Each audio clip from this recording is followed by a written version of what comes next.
Hello नमस्कार, स्वागत है आपका अपने यूट्यूब चैनल स्टडी मटेरियल में। आज मैं आपसे डिस्कस करने वाली हूँ यूपीएससी का सेल्फ स्टडी मटेरियल। तो इसमें जितने भी सेल्फ स्टडी में बुक्स की ज़रूरत होती है उन सभी को आज मैं डिस्कस करने वाली हूँ। उससे पहले मैं अब आपको बता दूँ कि हमारा जो यूपीएससी का एग्ज़ाम होता है वो 3 स्टेज में कंप्लीट होता है। सबसे पहले हमारा प्री कराया जाता है और उसके बाद में हमारा मेंस होता है और फिर हमारा इंटरव्यू, उसके बाद आपका सिलेक्शन है। ठीक है, तो इतनी हमारी जानकारी है। देखिए जो हमारा सी सेट होता है, चलिए स्टार्ट कर देते हैं सी सेट से। देखिए जो सी सेट हमारा होता है, सी सेट क्वालिफाइंग होता है। इसमें हमारे 80 क्वेश्चन पूछे जाते हैं। देखिए ये है हमारे सी सेट की बुक। सी सेट की ये बुक मुझे काफ़ी अच्छी लगी, जिसमें आपका सारा सिलेबस कवर कराया जाता है। सारी विषय सूची दी गई है, क्या क्या आपको पढ़ना है ये सारी डिटेल में बताया जाता है। और इसके बाद आपको ये भी मेंशन कर दिया जाता है कि कौन सा टॉपिक है आपका जिससे ज़्यादा क्वेश्चन पूछे जाते हैं। ठीक है, वो भी सब बताए जाते हैं, किस किस से कितने कितने क्वेश्चन पूछे जाते हैं, कौन कौन से ईयर में क्वेश्चन पूछे गए हैं और कितने क्वेश्चन पूछे गए हैं। ठीक है, तो ये सारी एनालिसिस ये दे देते हैं। फिर आपको ये देते हैं प्रश्न पत्र, जो प्रीवियस ईयर में पूछे गए हैं वो सारे सॉल्व करके दिखाए जाते हैं। कम से कम 2-3 प्रश्न पेपर जो होते हैं वो हमें सॉल्व करके दिखाए जाते हैं। उसके बाद 1 बाय 1 आपका सारा का सारा सिलेबस कंप्लीट कर दिया जाता है। ठीक है, फिर टॉपिक बाय टॉपिक देखिए, आप देख सकते हैं कि जो टॉपिक है सारे समझाए जाएंगे और इसके बाद आप खुद सॉल्व करें। पीछे आपको थोड़ा प्रैक्टिस करने के लिए सारे क्वेश्चन दिए जाएंगे। ठीक है, तो ये हमारा हो गया सी सेट। ये सी सेट की है, अरिहंत की है, जो काफ़ी अच्छी है। अब आती है जीएस की बात। ठीक है, ये आपको समझ आ गया होगा। फिर हमारी जो जीएस का आता है, देखिए ये है हमारी जीएस। देखिए अरिहंत की है ये भी। देखिए जब आप स्टार्टिंग करते हैं यूपीएससी की तैयारी करने के लिए तो आपको बहुत सारी एनसीईआरटी पढ़नी पड़ती है। अगर आपको एनसीईआरटी नहीं पढ़नी है तो मैं कहूँगी कि ये आपके लिए बहुत बेस्ट है। अगर आप एनसीईआरटी पढ़ लेते हैं तो भी आपके लिए बहुत अच्छी बात है। ठीक, तो इसमें सारी जानकारी दी गई है। लेकिन अगर आप ये सोचें कि आप इस जीएस को पढ़ के और मेंस लिख सकते हैं तो ऐसा बिल्कुल भी नहीं है कि आप इसे पढ़कर मेंस लिख सकते हैं। ठीक है, तो ये हमारी जो सभी टॉपिक दिए गए हैं और इसमें भी सेम वही प्रोसेस रिवाइज किया गया है। इसमें जितने भी क्वेश्चन इंपॉर्टेंट है वो सभी बताए जाते हैं कि कहाँ से कितने। देखिए ये मैं देख रही थी, ये देखिए एनालिसिस मिल गई है हमें। ये एनालिसिस दी जाती है कि कितने कितने क्वेश्चन किस किस टॉपिक से पूछे जाते हैं, जिससे आपको आइडिया लग जाता है कि किस टॉपिक पे आपको कितना टाइम देना है।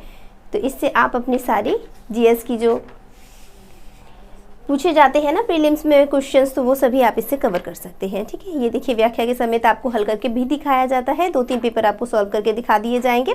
उसके बाद आपका सिलेबस पूरा कंप्लीट किया जाएगा और हर एक चैप्टर के बाद में आपको क्वेश्चन मिलेंगे और वो आपको खुद घर बैठकर सॉल्व करना होगा। ठीक है, तो ये हमारी है जानकारी जीएस की। ये प्रीलिम्स के लिए है। ठीक है, इससे आपका प्रीलिम्स पास हो जाएगा जीएस का। ठीक है, अब चलते हैं हम डिटेल में। हमारा जो पेपर आते हैं जीएस के मेंस के लिए जो हमें हिस्ट्री पढ़नी होती है उसकी सारी बुक्स की डिटेल में आपको बता देती हूँ। देखिए ये है हमारी स्पेक्ट्रम, जो काफ़ी फेमस बुक है आधुनिक भारत इतिहास के लिए। ठीक है, इसे आप पढ़ सकते हैं, काफ़ी अच्छा है और इसमें सारे टॉपिक कवर किए गए हैं। और दूसरी बुक आपको आधुनिक भारत के लिए परचेज़ करने की कोई ज़रूरत नहीं है, इससे आपके सारे टॉपिक कवर हो जाते हैं। ये देखिए, ठीक है, इस तरीके की ये बुक है, छोटी सी बुक है। कोई भी बुक आप लेते हैं उसे एक बार देख लीजिए, आपको कैसी लग रही है। देखिए आधुनिक भारत का इतिहास है, ये भी आधुनिक भारत का इतिहास है। ये स्पेक्ट्रम है, ये विपिन चंद्रा। मैं आपको विपिन चंद्रा भी दिखा देती हूँ। देखिए ये विपिन चंद्रा की बुक है। आपको इन दोनों में से जौन सी अच्छी लगती है आप वो स्टडी कीजिएगा, दोनों ही बेस्ट बुक है। ठीक है, ये ले सकते हैं या ये ले सकते हैं, मुझे ये ज़्यादा अच्छी लगती है। फिर हमें जब समकालीन इतिहास, देखिए पहले मैं उसका देख लेती हूँ मध्यकालीन का। देखिए ये जो मध्यकालीन का है, मध्यकालीन की मैंने सतीश चंद्र की मंगाई हुई है। तो ये है सतीश चंद्र की, जिससे हमारा पूरा मध्यकालीन भारत है, इसके सारे टॉपिक हमारे कवर हो जाते हैं। हिस्ट्री के जितने भी टॉपिक हैं इससे कवर हो जाते हैं। ठीक है, फिर नेक्स्ट हमारा आता है प्राचीन भारत। ये है प्राचीन भारत। जो प्राचीन भारत में ये हमने मंगाई है राम शरण शर्मा की, काफ़ी अच्छी बुक है। तो इससे आपके जितने भी प्राचीन के टॉपिक दिए गए हैं वो सारे कवर हो जाएंगे आपकी। ये जीएस मेंस की बात चल रही है, ये सभी जीएस मेंस के लिए हैं। ठीक है, नेक्स्ट आ जाता है हमारा समकालीन विश्व का इतिहास। इसके राइटर हैं इंदिरा अर्जुन देव। इसकी आप बुक मंगवा सकते हैं। जब आप सेल्फ स्टडी कर रहे हैं तो ये आपके लिए अच्छी बुक है। मैंने सभी अच्छी बुक्स का रिव्यू दिया है, ठीक है, ये देखिए। फिर हमें आता है संस्कृति को कवर करना, भारतीय कला संस्कृति। इसमें तो नितिन संघानिया ही सबसे ज़्यादा बेस्ट है, तो आप इसे ले सकते हैं। यह है नितिन संघानिया की बुक। इसमें सबसे अच्छी बात है कि इसमें आपको ग्राफ में भी बना के दिया गया है, ठीक है, और आपको इसमें चित्र बना के भी दिखाया गया है किस किस तरीके की चित्र दिखती है। देखिए ये नर्तकी की मूर्ति है, किस तरह की दिखाई देती है, मोहरे किस तरीके की दिखाई देती है, और आपको इस तरीके का चार्ट भी दिखा दिया जाता है, तो आपको क्लियर हो जाता है हर एक पॉइंट। इसलिए ये मुझे बुक काफ़ी अच्छी लगती है। तो संस्कृति यहाँ से आप कवर कर सकते हैं, कला और संस्कृति काफ़ी अच्छी बुक है, नितिन संघानिया से आप कवर कर लीजिए। इतना ही आपको हिस्ट्री में पढ़ना है, इतनी बुक पढ़ लेंगे आपका जीएस बहुत अच्छा हो जाएगा। फिर हम बात कर लेते हैं इकोनॉमी की, पारिस्थितिकी की, इकोलॉजी की, ठीक है। तो जो इकोलॉजी और इन्वायरमेंट है, इसके लिए मैंने ये बुक मंगवाई थी। जो आपकी सारे प्रीवियस ईयर जो क्वेश्चन हैं उन सभी को ये कवर करती है, ठीक है, जितने भी पूछे गए हैं और फिर उनकी व्याख्या दी गई है और टॉपिक बाय टॉपिक आपको समझाया गया है। तो ये अच्छी बुक है, आप खरीद सकते हैं इसे। भारतीय समाज को आपको कवर करना है तो आप राम आहूजा की बुक खरीद सकते हैं। देखिए यहाँ से आपका सारा जितना भी भारतीय समाज का दिया गया टॉपिक है वहाँ से कवर हो जाएगा। ये राम आहूजा की बुक है, ठीक है। फिर आती है हमारी सांसद। इसमें भी काफ़ी क्वेश्चन, काफ़ी टॉपिक जो है इसमें सिलेबस में सांसद से दिए गए हैं। तो यहाँ से आपको सुभाष कश्यप की एक बुक खरीदनी है, यहाँ से आप कवर कर सकते हैं, ठीक है। अपने दिए गए क्वेश्चनों को आप, वो टॉपिक दिए गए हैं उन्हें आप देख सकते हैं, उसके बाद मार्क कीजिए और आप स्टडी कर सकते हैं, ठीक है। चलिए अब चलते हैं हम भूगोल पे। भूगोल के लिए आप सभी जानते हैं कि इसमें आपको एटलस बहुत ज़रूरी होती है, आपको मैप बनाना ही है और इसमें अच्छी स्टडी करनी है, तो आपको मैप होना बहुत ज़रूरी है। तो एटलस लीजिए एक आप, और आपको फिर ये लेनी है बुक भारत का भूगोल माजिद हुसैन की। देखिए बेसिक तो आपका जनरल स्टडी से ही कवर हो जाएगा। ये जो बुक है यहाँ से आपके बेसिक कंप्लीट हो जाएंगे, उसके बाद आपको पढ़नी है माजिद हुसैन, ठीक है। तो यहाँ से आपके जितने भी टॉपिक दिए गए हैं ना वो सभी आपके कवर हो जाएंगे। ये है इस तरीके की, ठीक है। तो आपके सिलेबस में जितने दिए गए हैं उन्हें आप अंडरलाइन कीजिए और यहाँ से आप सारे अपने टॉपिक कवर कर सकते हैं, ठीक है। और आप पढ़ सकते हैं इसमें महेश कुमार वर्णवाल, ठीक है। तो ये हमारी महेश कुमार वर्णवाल की है, ये बहुत अच्छी बुक है।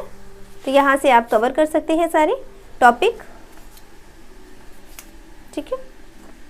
देख पा रहे होंगे काफ़ी डिटेल में दिया गया है, इससे ज़्यादा आपको और पढ़ने की ज़रूरत नहीं पड़ेगी। ये है हमारा पेपर 4 नीति शास्त्र। नीति शास्त्र को आप इससे कवर कर सकते हैं। मुझे बहुत काफ़ी अच्छी लगी बुक, बहुत अच्छी बुक लगी है, ठीक है। ये है देखिए नीति शास्त्र है, यहाँ से आप कवर कर सकते हैं, ठीक है। सारे टॉपिक मेंशन किए गए हैं, आप सारा कुछ यहाँ से कवर कर पाएंगे, ठीक है। चलो और फिर हम देखते हैं इसमें ऑक्सफोर्ड हो गई, हमारा पेपर 4 भी हो गया। अब हम बात कर लेते हैं जो क्वालिफाइंग पेपर है।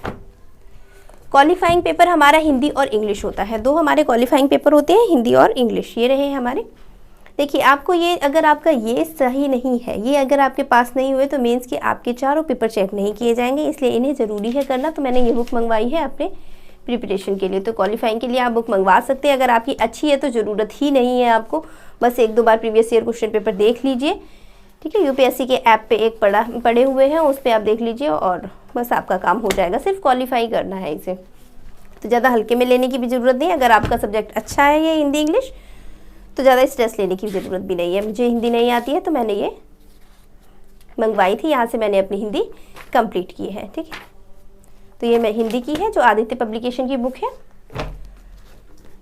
और ये है एपी भारद्वाज की, ठीक है।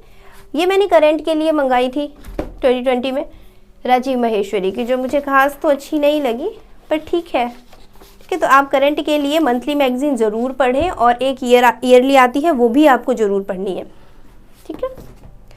और अब हम बात कर लेते हैं लोक प्रशासन की। लोक प्रशासन की अगर आपको कवर करने हैं तो आप BL फाड़िया से कर सकते हैं, ठीक है। BL फाड़िया जो बुक है, यहाँ से आप अपने लोक प्रशासन के टॉपिक कंप्लीट कर सकते हैं। अगर आप ऑप्शनल ले रहे हैं तो आपके लिए ये बहुत ही बेस्ट है, तो यहाँ से आप कवर कर सकते हैं। ऑप्शनल के लिए है ये एक लोक प्रशासन की ये बुक ऑप्शनल के लिए BL फाड़िया की सही रहेगी और M लक्ष्मीकांत की है, जहाँ से आपके सारे टॉपिक कवर हो जाएंगे। और ये आती है अवस्थी की। दोनों में से कोई भी ले सकते हैं, अवस्थी ले लीजिए या BL फाड़िया ले लीजिए, दोनों में से कोई सी एक ले लीजिए, ठीक है, एक ही पढ़नी है इसमें। प्रशासनिक के जितने भी क्वेश्चन है वो आपके प्रशासनिक चिंतन प्रसादन प्रसाद सत्यनारायण से आपके कवर हो जाएंगे। ये सभी टॉपिक दिए गए हैं, ये ऑप्शनल के लिए है। ओके, तो ये हमारे लोक प्रशासन के नए आयाम है, ये भी हमारे ऑप्शनल के लिए ही किताब है। इसमें से जितने भी आपको टॉपिक मिलते हैं आप कवर कर सकते हैं GS से, और अगर आपके ये ऑप्शनल नहीं है तो ये आपके काम की नहीं है, ठीक है। तो ये हमारी हो गई। और ऑप्शन मैंने बता दिया, जो भी ऑप्शनल ले रहे हैं आप सोच समझ के लीजिएगा, ठीक है, जिसमें आपका इंटरेस्ट हो उसे लीजिएगा, क्योंकि आपको ये काफ़ी समय तक पढ़ना होता है और इस वजह से आपको अपने इंटरेस्ट के अकॉर्डिंग लेना होगा। तो मैंने सभी आपको बता दी, सिर्फ इतनी बुक्स ही होती हैं जो आपको पढ़नी होती है। GS आपका कंप्लीट हो जाएगा, प्रीलिम्स का जो है ये आपका इसी के थ्रू कंप्लीट हो जाएगा। तो यहाँ से आप जब इस बुक को पढ़ लेते हैं तो ये आपका कंप्लीट हो जाएगा। तो NCERT पढ़ने की आपको ज़रूरत नहीं पड़ेगी, और फिर भी आपको लगता है NCERT पढ़नी ही है तो आप पढ़ सकते हैं, NCERT पढ़ लीजिए या फिर आप ये बुक पढ़ लीजिए, ठीक है। CSET मैंने आपको बता ही दिया है, हिस्ट्री मैंने बता दी, ज्योग्राफी बता दी। फिर भी कुछ छूट गया हो तो आप कमेंट करके मुझसे पूछ सकते हैं, मैं बता दूंगी आपको। वीडियो सुनने के लिए आपका बहुत बहुत धन्यवाद। एक बार आप मुझे ज़रूर कमेंट करके बताइएगा कि आपको मेरा वीडियो कैसा लगा। जय हिंद, जय भारत।